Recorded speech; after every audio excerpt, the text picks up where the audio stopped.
السلام علیکم ناظرین، میں ہوں آپ کا میزبان عطاء الحق۔ پروگرام یورپ کی آواز لے کر آپ کی خدمت میں حاضر۔ برطانیہ و یورپ میں مقیم پاکستانی کشمیری کمیونٹی کی آواز وینس ٹیلی ویژن لندن اسٹوڈیو سے یہ پروگرام آپ کی خدمت میں لائیو پیش کیا جا رہا ہے۔ لائیو اس لیے کہ آپ کی کالز، آپ کے تجزیات، آپ کے خیالات اور آپ کے قیمتی جو مشورہ جات ہوتے ہیں اور آپ کے سوالات جو ہمارے مہمان موجود ہوتے ہیں ان کی خدمت میں پیش کیے جائیں، ان سے سوالات لیے جائیں، کیونکہ آپ لوگ جو ہیں وہ پاکستان کے لیے، کیونکہ ہم پاکستان کے لیے بات کرتے ہیں، پاکستان کے لیے جو ہے وہ آپ لوگ زیادہ فکر رکھتے ہیں ہم لوگوں سے، میرا یہ ماننا ہے۔ حکمرانوں سے زیادہ فکر رکھتے ہیں، سیاستدانوں سے زیادہ فکر رکھتے ہیں۔ آج ہم بات کریں گے پاکستان میں دو اہم ترین ایشو ہیں۔ جو سب سے اہم ایشو ہے وہ سیلاب ہے۔ جیسا کہ آپ کو پتہ ہے دنیا کی تاریخ، نہ صرف پاکستان، دنیا کی تاریخ کی سب سے بڑی آفت جو ہے وہ پاکستان سیلاب کی صورت میں اس وقت متاثرین اور پورا پاکستان جو ہے وہ دیکھ رہا ہے۔ اور اس کے علاوہ آپ نے جو دیکھا سیالکوٹ میں دو بھائیوں کو، دو معصوم نوجوانوں کو، اور نو عمر بھی کہا جا سکتا ہے ان کو، 15 سال 18-19 سال ان کی عمر، ان کو جس بے دردی سے مارا گیا، جس بے دردی سے قتل کیا گیا، اس پر آج ہم بات کریں گے۔ مگر اہم ایشو جو ہے وہ سیلاب کے حوالے سے ہے۔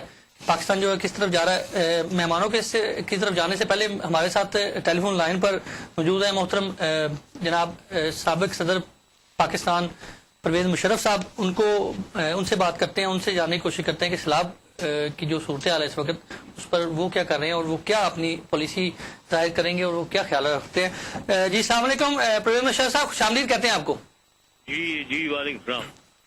سر سب سے پہلے تو میں یہ جاننا چاہتا ہوں، ایک تو خوش آمدید کہتے ہیں وینس ٹیلی ویژن پر آپ کو، اور سب سے پہلے میں یہ جاننا چاہتا ہوں کہ آپ کے بہت ویورز ہیں، آپ کی بہت بڑے فین ہیں فیس بک پہ، یوٹیوب پہ، اور یہ بھی سننے میں آیا کہ آپ نے اپنی جیب میں سے کروڑ روپیہ جو ہے وہ متاثرین کے لیے جو آپ نے دیا ہے، بڑی خوشائن بات ہے۔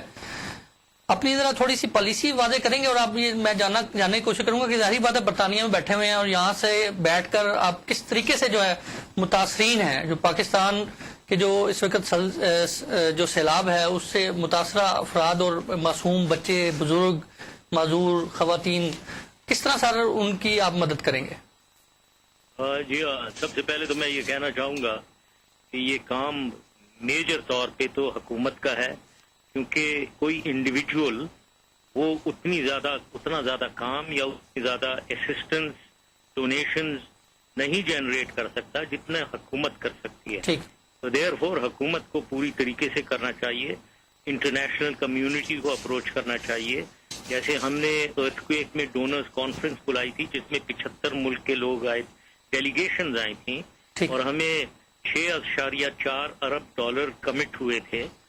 اب بھی اس قسم کی ایکٹیویٹی کرتے رہنا چاہیے حکومت کو۔ نہ انڈیویجول، میں ایک انڈیویجول ہوں، میں 1 کروڑ روپے دے دیے میں نے، جیسے میں نے آپ نے کہا ہے۔ اس کے علاوہ میں کچھ اور بھی کرنا چاہتا ہوں۔ میں اس وقت ایک پرویز مشرف فاؤنڈیشن بنانا چاہ رہا ہوں، اور اس فاؤنڈیشن کو میں چیریٹی کمیشن میں رجسٹر کروانا چاہ رہا ہوں ادھر لندن میں۔ جب وہ ہو جائے گا، انشاءاللہ تعالی ہو جائے گا وہ، تو میں ایک ٹیلی تھون کرنا چاہتا ہوں ایک پاکستانی چینل پہ، اور پاکستانیوں سے ڈونیشن مانگنا چاہ رہا ہوں۔ اور پھر میں CNN پہ ایک اور ٹیلی تھون کرنا چاہتا ہوں، جس میں مجھے بہت خوشی ہے کہ لیری کنگ ایگری کر گئے ہیں، اور ہینری کسنجر سے میں نے بات کی ہے، ویری نائس آف ہم، انہوں نے بھی ایگری کر لیا ہے ٹو کم آن دا ٹیلی تھون میرے ساتھ آ کر۔ ادھر پھر میں US پبلک سے اپیل کروں گا۔ عوام کا کیا رسپانس ہے انڈیویجول میں کر سکوں گا، لیکن جیسے میں نے کہا کوشش پوری کریں گے جتنی زیادہ مدد کر سکے، کیونکہ اس وقت اتنی زیادہ تباہی مچی ہوئی ہے پاکستان میں کہ آدمی انسان کو رونا آتا ہے کہ کیسے ہماری عوام سفر کر رہی ہے۔ تو جو کچھ میرے سے ہو سکتا ہے میں کروں۔ پاکستان کی عوام کی بات آپ جیسے کر رہے ہیں، اور حکومت کی جیسے کہ آپ نے بھی بات کی، کشمیر کا زلزلہ آیا تو اس وقت عوام آپ کے ساتھ تھی، کس طرح آپ نے دیکھا پوری دنیا سے عوام نے دوڑ کے آپ کے ساتھ ہاتھوں میں ہاتھ ملا کے کشمیری عوام کو جو ہے وہ بحران سے نکالا زلزلے کے۔ اس وقت یہ جو آفت ہے یہ کشمیر سے کئی گنا بڑی ہے، اور جس طرح کہ آپ نے ابھی بات کی ہے کہ حکومت جو ہے اس کو کرنا چاہیے، سر حکومت کو تو کوئی پیسے دینے کے لیے تیار ہی نہیں ہے۔ ہر بندہ، ہر شخص، ہر پاکستانی جو ہے وہ کہتا ہے جی ہم کسی اور کو دے دیں گے، حکومت کو نہیں دیں گے۔ اس پہ کیا کہیں گے؟ یہ ان کی اپنی پرسنل ایٹیٹیوڈ ہے۔ ہاں صحیح بات ہے کہ ٹرسٹ حکومت کے اوپر لوگ کریں گے تو وہ پیسے دیں گے،